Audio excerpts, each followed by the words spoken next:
ugomba kubanza kumenya ngo haduyi duhanganye haraturuka he. Icyo nicyo kintu cya mbere. Uwo muhanganya ari he? Hari igihe Satani aza kwicara mu bana ukibwira ngo ni abana, kandi ari haduyi Satani wabicayemo. Aho kugira ngo ukubite amasengesho, ubakubita amasengesho wirukana abadayimoni babarimo, ahubwo ugafata izindi myanzuro. Hari igihe haduyi anyura mu nshuti zawe, wamwitegereza ukabona ukagira ngo niwe, kumbi ni Satani wanyuze muri wa muntu.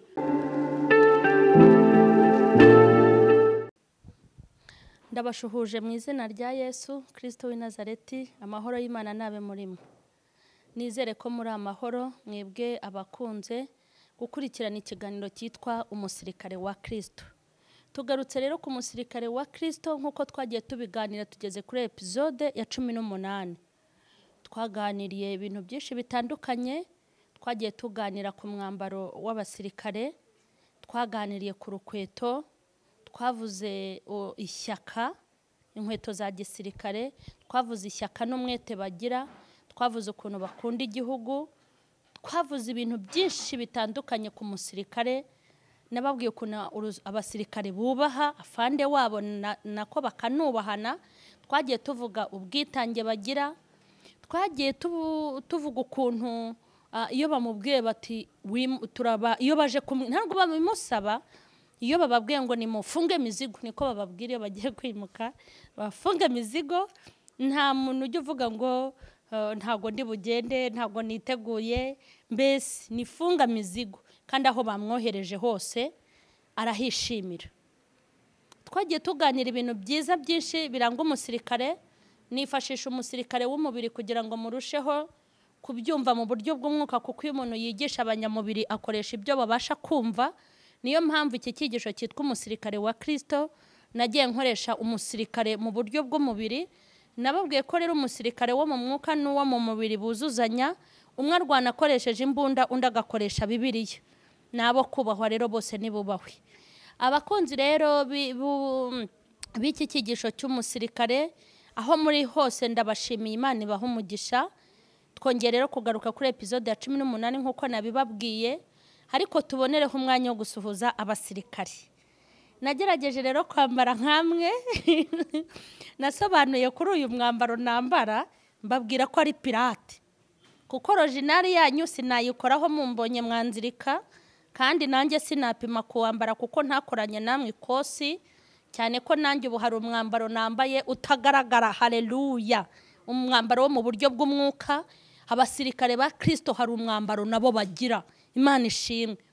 Umwambaro twambara ni umwambaro wo gukiranuka, ni umwambaro utagomba kubonekwaho n'ibizinga, ni umwambaro wo kwera no gukiranuka by'Uwiteka. Rero twagiye tuvuga ukuntu inifomo ya gisirikare, ntiwabona umusirikare ku mazi ku mucanga yambaye inifomo, ntiwabona umusirikare muri hoteli yatembereye yambaye inifomo, kandi burya baba bahari. Ntiwabona umusirikare hazerera kenyege mu isoko, kenyege ni gakeye mu isoko hose ava wenda bayaje no guhaha nta kibazo. Mbese nashakaga kubasobanurira umwambaro wa gisirikare barawubaha, n'umwambaro ubundi w'akazi, ntago bawicaza aho babonye. Narindi kubwira abarokore, bamwe bavuga ukuntu dukabya ngo kujya mu kabari si bibi, kujya muri sauna n'ibiki. Reka nkubwire, ntago ari icyaha, ariko tujye twubaha imyambaro twambaye yo kwera no gukiranuka, ntago ari yo kujyanwa aho tubonye hose.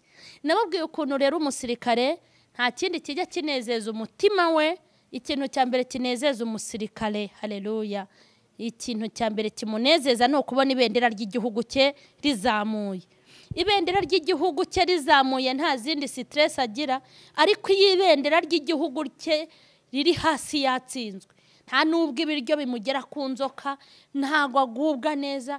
Iyo yarwaniriye igihugu hakabona ibendera riri hejuru, haranezerwa. Naho yarya akavange, naho yanywa mukaru, naho yarya imvungure, apfa kubona igihugu yarwaniriye. Sifa kwa Mungu, ibendera rizamuye. Rero twagiye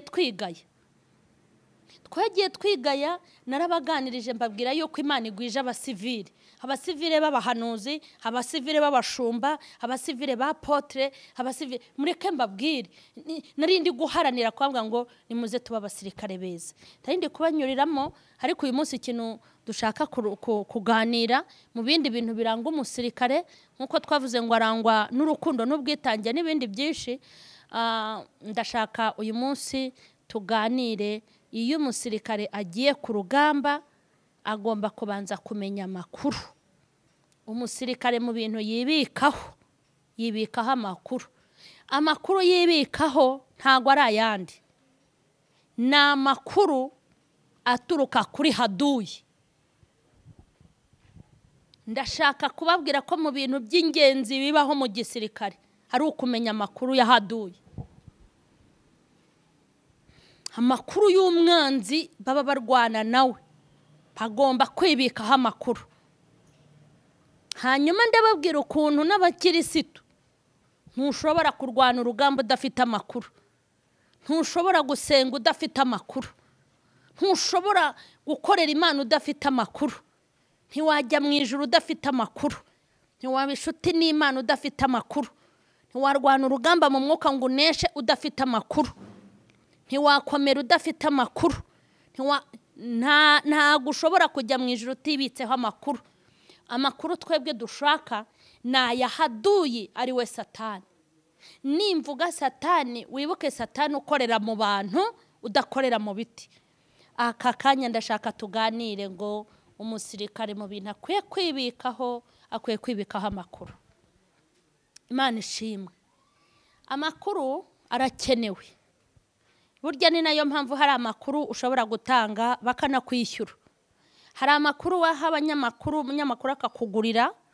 Hari amakuru wabwira umunyamakuru ukamubwira uti ngufitiye amakuru, nawe yayatega amatwi kabisa akavuga ati aya makuru arangirira umumaro, ni amakuru meza, aragurishwa ku buryo yanayishyura. Kubera iki? Ikintu cyose umuntu yakora adafite amakuru, umusirikare ntabwo ashobora kujya ku rugamba adafite amakuru, ntabwo yanesha haduyi adafite amakuru, ntabwo yabohoza igihugu adafite amakuru. Niyo mpamvu no mu bintu byitabwaho mu gisirikare no mu bintu byitabwaho mu gihugu, ahantu bashyira imbaraga nyinshi zikomeye ni mu bigo by'ubutasi, intelligence. Haleluya. Intelligence ni ibigo by'ubutasi.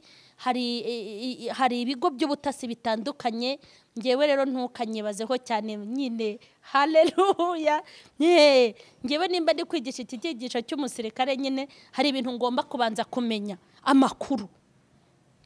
Ni iyihe mpamvu umusirikare agomba kumenya amakuru ya haduyi? Agomba kumenya amakuru ya haduyi kugira ngo abashe kumenya ukuntu agomba kumurwanya. Ikintu cya mbere agomba kumenya amakuru ya haduyi. Mu makuru agomba kubanza kumenya kuri haduyi. Ese haduyi duhanganye ari he? Haduyi ndi guhangana nawe, haduyi umwanzi ndwana nawe yanyuze y'amazi. Haleluya. Iyo amenye ngo yanyuze y'amazi, Imana ishimwe, ntabwo ategura burende, kereka nimba habaho burende zinyura no mu mazi. Iyo yamenye ko haduyi ari mu mazi, ikintu cya mbere umusirikare agomba kumenya kuri haduyi uwo duhanganye ari hehe. Ari iburasirazuba, hari iburengerazuba, hari mu majyepfo, hari mu majyaruguru. Ese haduyi haradutera ari mu ishyamba, hari mu ndake, hari mu mazi. Haduyi uza kuturwanya, haraza n'indege, haramanukira mu mutaka. Haleluya. Haraza mu bwato, bari bwoge nta mato bafite. Amina. Haraza mu gifaru. Haleluya.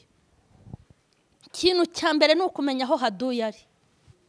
Ntabwo ushobora kurwanya n'ibyo utazi aho biri. Ikintu cya mbere ni amakuru. Amakuru. Ikintu gihenze mu rugamba ni ukumenya amakuru. Mu bintu bishyirwa mu imbaraga ni ibigo bitara amakuru, ibigo by'ubutasi, intelligence. Kuko iyo umuntu afite amakuru, haleluya, ibintu byose birakunda. umukirisitu agomba kuba afite amakuru. Ugomba kugira amakuru, ukamenya amakuru ya Satani. Satani, yego, ukamenya amakuru y'icyo ashaka. Ntushobora kumurwanya utazi icyo akeneye. Nk'ubu nge hari amakuru nigeze menya. Imana ishimwe, haleluya. Kandi amakuru yacu nta handi tuyakura. Amakuru tuyakura ku Mana. Rimwe nigeze nkabuta amakuru. Menya ukuntu haduyi ari we Satani agiye kunyambura mikoro, akoresheje kumparabika no kunteza isi. Amakuru nyamenya bitaraba. Rero iyo umuntu aguteye uza amakuru, umenya n'ukuntu murwana, kandi ntushobora kuneshwa isaha n'isaha uranesha. Menya amakuru ko Satani agiye kungabaho ibitero, nkajugunya mikoro hasi, sinongere kubwiriza no kuvuga Imana. Ubwo Satani amaze kugaba igitero, ikintu nakomeyeho ni mikoro. Avuga ibiganiro natangaga rimwe ku munsi, ahubwo ngewe ndi bubitange kabiri. Haduye nakumenye, urashaka ko njugunya mikoro. Haduye nagutegera ku biryo, ndavuga Satani. Hari ukuntu Satani akuzanira ibiryo akagutegeka kukuramya. Ubimenye ngo iyi envelope ije iramara iki? Izi 25 z'umuceri zinjiye iwanjye zirahaka iki? Menya amakuru. Abashaka kukwishyurira minerivare z'abana, menya amakuru yabo. Menya amakuru ya Haduyi, umenye inzira yanyuramo iyo ari yo yose. Abangurira imyenda, Haduyi. Hari igihe Haduyi agutega umutego w'umushibuka. Hari igihe hagutega ikintu bita mbushi. Shaho Haduyi akagutega mbushi iteye ubwoba. Akagutegera mbushi muri envelope y'amafaranga, akagutegera mbushi mu miceri n'ibiraya, akaguhayira, akagukorera stock. Ariko arambushisha yaguteze. Urebye nabi havamo n'impanga nk'ebyiri. Ikintu bita kugutega mbushi. Mureke mbabwire, ikintu cya mbere umusirikare agomba kumenya ngo bahanganya arihe. Araturuka mu mazi. Adafite ayo makuru nta n'ikindi aba afite. Ushobora gushaka ibikoresho byo ku butaka kandi hakenewe ibikoresho byo ku mazi, byo mu mazi. Ushobora gushaka ibikoresho byo mu mazi kandi hakenewe ibyo ku butaka. Ushobora gushaka imodoka z'intambara kandi hakenewe indege z'intambara. Ugomba kubanza kumenya ngo Haduyi duhanganye haraturuka he. Icyo nicyo kintu cya mbere. Uwo muhanganya arihe. Hari igihe Satani aza kwicara mu bana, ukibwira ngo ni abana, kandi ari Haduyi Satani wabicayemo. Aho kugira ngo ukubita amasengesho, ubakubita amasengesho wirukana abadayimoni babarimo, ahubwo ugafata izindi myanzuro. Hari igihe Haduyi anyura mu nshuti zawe, wamwitegereza ukabona, ukagira ngo niwe, kumbi ni Satani wanyuze muri wa muntu. Hari igihe kutamenya ahantu Satani aturuka, kutamenya ahantu Haduyi aturuka, bituma urwana utareba aho urwana, ukarasa ibyo utari ukwiye kurasa, ukarasa aho utari ukwiye kurasa.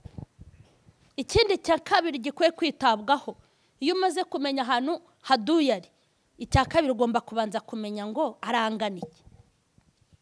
Ba Haduyi ni bangahe? Haleluya, ni bangahe? Baje ari bangahe ariko?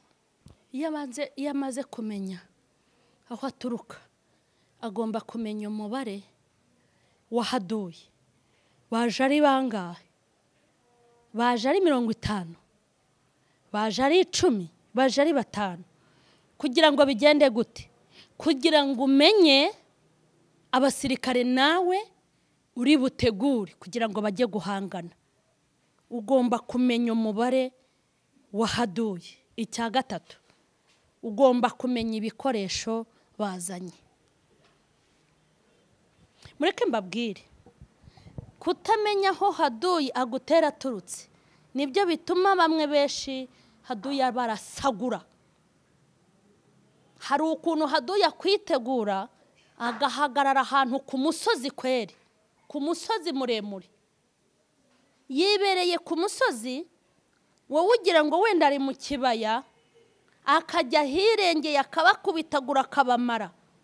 Kandi icyo gihe iyo umenye yuko ari ku musozi, hari tekinike zimwe muba mwarize z'igisirikare, haleluya, uba ugomba gukoresha ku buryo ni gute umuntu ashobora guhangana n'uri hejuru ye, ni gute umuntu ahangana n'uri hasi ye, ni gute umuntu ahangana n'uri mu mazi, haduye aturutse mu mazi bigenda gute, iyo ari ahirengeye bigenda gute. Niyo mpamvu rero ari ngombwa kumenya ngo bafite intwaro zimeze gute, baje kudutera bafite izihe ntwaro. Abakristo mufite ikibazo gikomeye.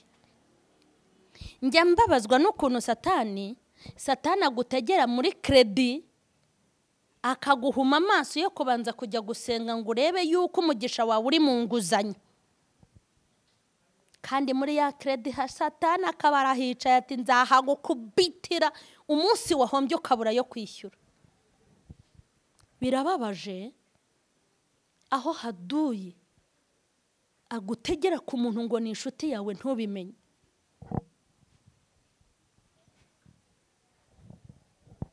Kandi buretse nkubwira ikindi kintu nabonye, ikintu cyo kugirira icyizere abantu bose. Burya abasirikare ntabwo ari abasama nkamwe, ntabwo bajya bagenda basamye. Ntabwo umusirikare wamukangisha kuri umugore iyo ari gusaka. Iyo bari gusaka bareba umusirikare w'umugore asaka abagore no mu maguti y'abakahagera no mu mashurujipi. Kubera iki? Ntamubwira ngo turaba mama twebwe ntitwaba bahaduye. Abamama ni nabo bahaduye babi, ariko twe tugira icyizere. Ni mwene data turaririmbana. Sibo baduhemukiye, sibo baturoga, sibo batugambanira, sibo batumenera amabanga, sibo bavuga ibyacu, sibo bakuvuyemo. Ikintu bita icyizere cya buri wese. Kankubwire, umusirikare yizera ikosi rye, hakizera imbunda ye, bakizera n'isasu rye. Umusirikare ntago ashobora kugenda mu muhanda ngo avuge ngo uriya ntiyabahaduye. Ntago bajya bapfa kwizera. Naho mwaba mwarose ibere rimwe urebye nabi, ntago yakugirira icyizere. Ngo muryame mu nzu imwe avuga ngo ndyamanye n'umuntu, ashobora kuryama naho wabura umuvandimwe we, akaryama n'imbunda avuga ati nta wamenya, reka nubwo ari umuvandimwe wanjye.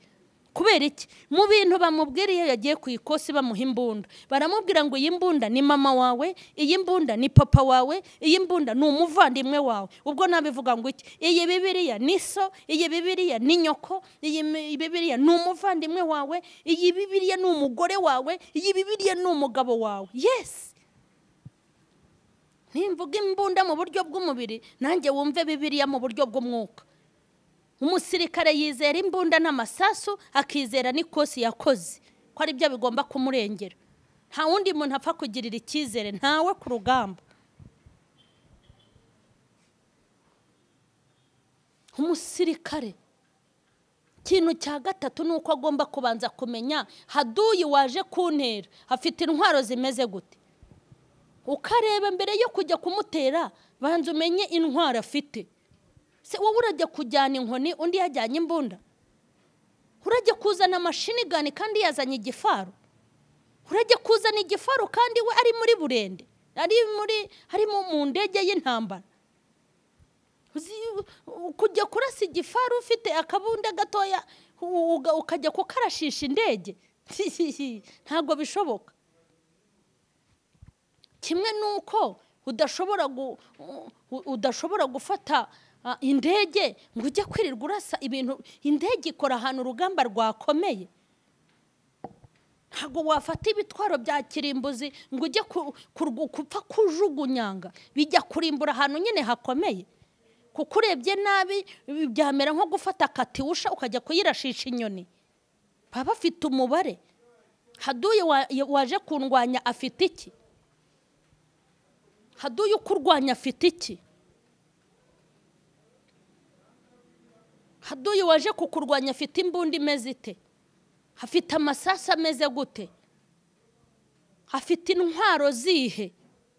Kugira ngo ushake intwaro zirengeje izo afite, nimba utanazifite ushaka intwara ariko ziriho n'ikintu bita tekinike. Haleluya. Uzi ko hari abantu bazi gusenga ariko batazi gusenga y'uburyo bwose. Uzi ko umuntu ufite ibibunda bikomeye ariko utazi tekinike y'urugamba, hari utwo n'umuntu ufite utubunda tworoshye ariko uzi tekinike y'urugamba. Jewe nigeze mbona umuntu ufite umugera kubita abantu bafite imbunda, arabajidura umugeri, ijido kubita umugeri, kandi akabakubitana n'imbunda zabo kubera iki? Azi tekinike zo kurwana. Umuntu akajya abandagara n'imbunda yema. Imbunda ku mugeri se bibaho? Ukamenya haduye ngo haje kundwanya, afite izihe mbaraga, afite izihe ntwaro. Ndashaka rero tuganira abasirikare ba Kristo. Haleluya. Ndabashuhuje aho muri hose, abasirikare ba Kristo, abakozi b'Imana, abagiye ku ikosi, abambaye umwambaro w'urugamba. Urugamba rwacu mbibutse ko ari mu mwuka. Ndabashuhuje cyane, nimwubahwe. Hanyuma nagira ngo mbanze mbabwire ngo ntushobora gukorera Imana udafite amakuru, ntabwo ushobora gusenga udafite amakuru. Ugomba kugira amakuru yahaduye. Kandi nagira ngo mbabwire ngo haduye wacu ni Satani unyura mu bantu. Menya inshuti mubana, umenye iki gushakaho.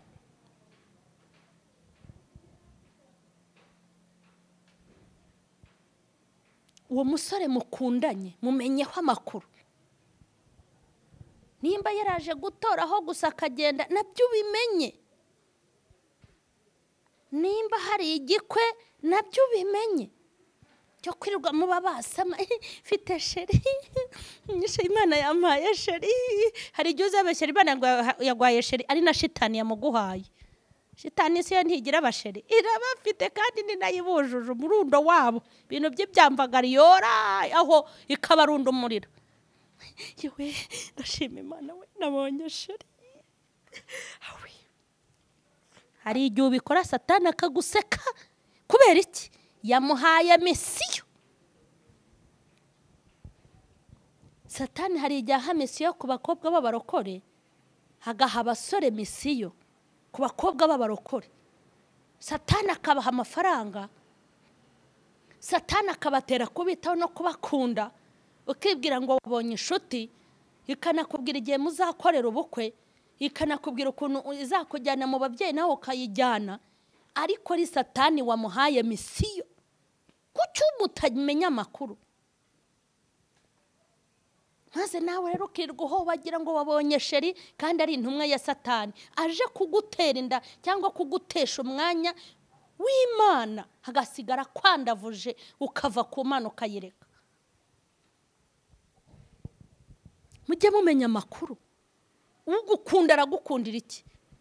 Ugushaka aragushakira iki? Ugomba kumenya amakuru. Abatwara ngo mugiye kureba imiti, ngo ntabwo ari umupfumu, ngo ahubwo niyo agiye kuguha arasenga. Ugomba kumumenya ko ari umupfumu cyangwa avuza imiti ya Kinyarwanda, kuko nayo iravura. Ugomba kumenya uwo mubana mu gipangu. Ugomba kugira amakuru yabo mukorana. Ugomba kumenya amakuru y'umukoresha wawe.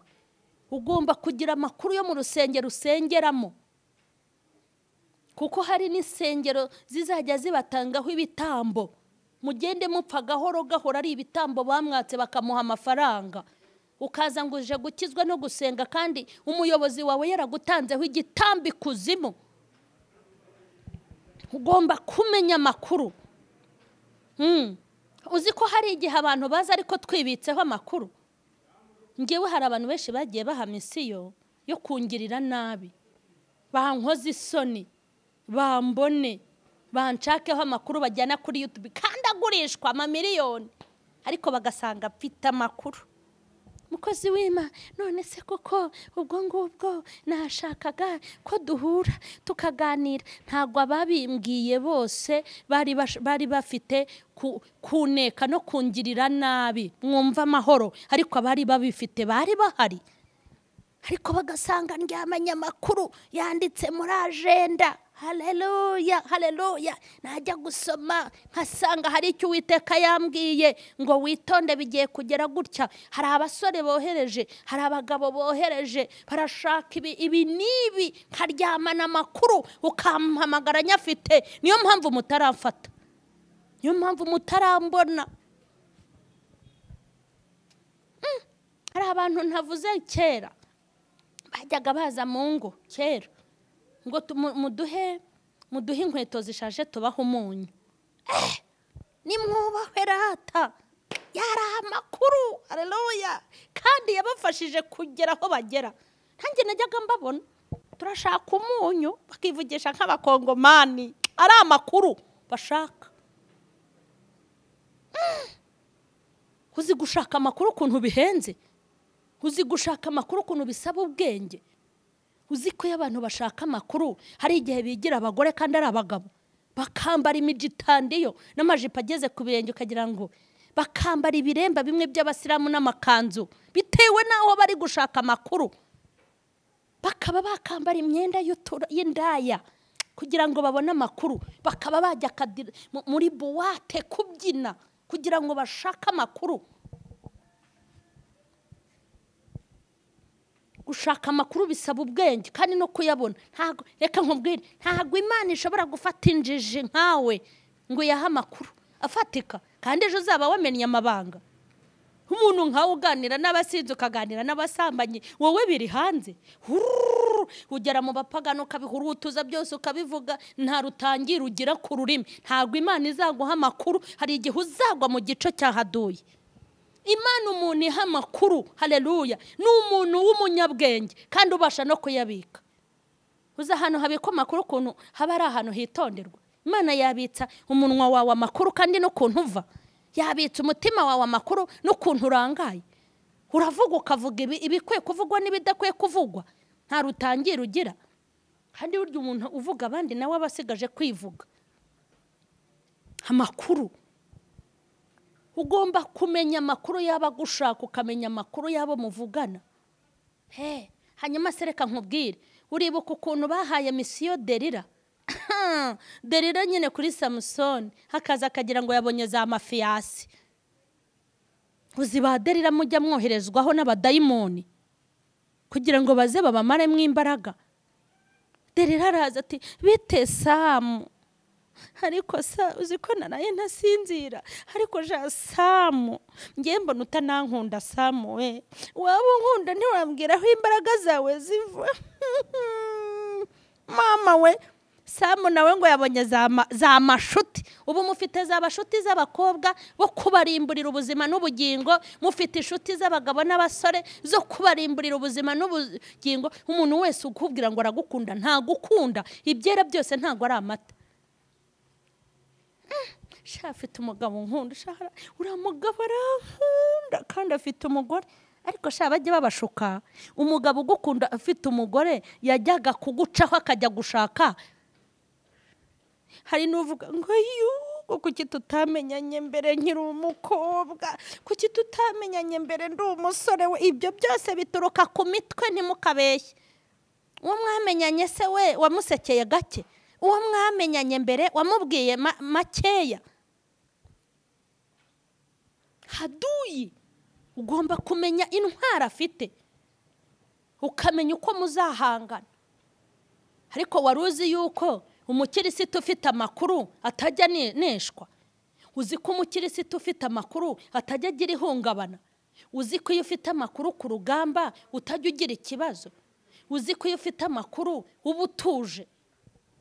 Nagira ngo mbabwire ngo uhereye none aho ugomba kwibikaho amakuru, ukamenya ngo uyu muntu atumwe nande, kandi ukamenya neza ko haduye ntago aza afite umurizo. Haduye ntago haduye aza afite ubwoya, ntago haduye afite amajanja. Haduye hari igihe aza afite umusaraba ku makote, hari igihe haduye aza hagira mikoro yirwa yifite nk'iye yanjye, hari igihe haduye aza hafite ijwi ryiza zikuririmba. Na rimwe Satani yaza kugutera ngo aza afite amahembe. Satani akoresha ikintu ubona wiyumvamo. tugiye gusenga. Iyo uza kubika amakuru ntibari kugutera inda. Iyo uza kubika amakuru kuri uriya muhungu ntiyari kuguhakatira ku munsi wo kujya kwerekanwa. Iyo uza kuba ufite amakuru ntago wari kwitegura mariage. Uzi kugira ngo witegure mariage harongorwa abandi cyangwa harongora abandi. Iyo uza kugira amakuru ntububyariye iwanyu kabiri. Iyo uza kugira amakuru ntiwari gushaka abagabo batatu. Iyo uza kugira amakuru ntago wari kuva mu rusengero. Iyo uza kuba wibitseho amakuru ntuba waravuye mu murimo. Iyo uza kuba wibitseho amakuru ntibari kukumenera amabanga. Iyo uza kugira amakuru wari kumenya uwo waturira. Iyo uza kuba ufite amakuru wibitseho amakuru ku rugamba ntago bari kugukomeretsa. Wahombye ibintu byinshi kubera kutagira amakuru. Warahombye. Hari igihe rero umusirikare haragiye abantu bibwira ngo bateguye, ndavuga haduye. Ugasanga abantu bibwiye ngo biteguye, ngo babiteguye, kumbi bamenye amakuru, bakibwira ngo bagiye kubica babamare, bakaba ari bo babica bakabamara. Kubera yuko baje bafite amakuru. Ikintu bura ni ikintu gikomeye. Maze rero ujye uryamusinzire, urya ifiriti, urya inyama, hanyuma numara kurengwa uhamagara abahanuzi ngo urabaka amakuru. Kenyera. Urugamba ni urw'umuntu ku giti cye. Mukozi w'Imana mfite ikibazo, ngwino sengere, ndakurahiye. Nta muntu ujya ugira ku rugamba undi, nta muntu ujya ugira ku ikosi undi. Buri wese akora ikosi ku giti cye, akarwana n'urugamba ku giti cye. Kutagira amakuru byarabahombeje. Itorero iyo riza kugira amakuru ntiryari kugera aho rigeze. Akaga kabaye mu itorero, hagiye havuka ikibazo cyo kutagira amakuru. Ubu hari abantu benshi bari muri gereza bazize kutagira amakuru. Hari abantu bapfuye bazira kutagira amakuru. Hari abantu bakomeretse babiterwa no kutagira amakuru. Hari abantu batanzwe babiterwa no kutagira amakuru. Imana iguha amakuru.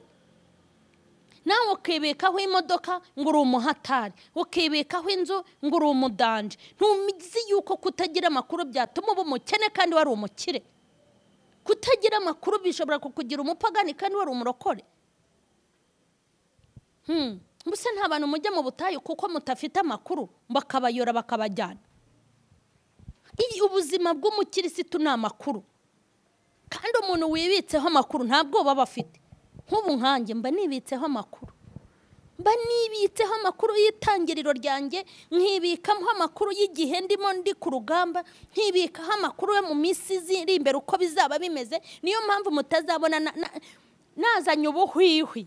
Ntabwo nzazana ubuhwihwi n'iminkanyari mu maso yanjye. Amakuru, haleluya. Iyo ufite amakuru uba ufite ubuzima bwuzuye. Umusirikare ufite amakuru ku rugamba aba afite haduye mu kiganza cye. Tugiye gusenga, Imana niguha amakuru.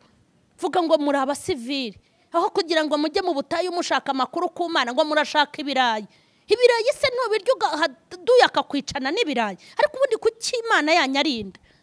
Kuki mureba hafi ariko? Iyo ufite amakuru uba ufite ubuzima burambye. Urajya mu butayu ngo ugiye gusaba umugabo n'umugore, banza umenye amakuru y'uwo mugiye kubana, umenye amakuru w'umuntu mugiye gufatanya gucuruza, menya amakuru y'umuntu uzakujyana Dubai, n'utayamenya azakugurishirizayo hanyuma kuranguza na gucuruzi. Makuru. Mana nziza ndagushimye. Uri Imana itubwira amakuru y'ibizaba. Haleluya. Uri Imana itubwira amakuru yo twakwegereye uduha amakuru. Ni wowe umaze kuvugana natwe muri iri jambo.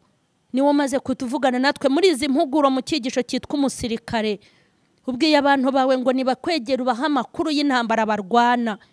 Bagira amakuru ku bahungu n'abakobwa babo, bagira amakuru mu kazi bakora, bagira amakuru ku bagore babo, bagira amakuru mu makampani yabo, bagira amakuru mu ishuri aho biga, bagira amakuru aho batuye, bagira amakuru mu bihugu bavukamo, bagira amakuru mu itorero. Haleluya. Umaze kutubwira ngo nitugira amakuru. Ndagushimye Uwiteka, icyubahiro n'ikibi cyawe mu izina rya Yesu. Amen. Imana nibaha umugisha. Hanyuma ndasoza mbabwira ngo mbifurije amahirwe masa yo kugira amakuru ku cyigisho cyitwa Umusirikare. mukomeze mugisangiza abandi kugira ngo barusheho kumva ndetse no gusobanukirwa. Imana y'amahoro nibahe umugisha. Amen.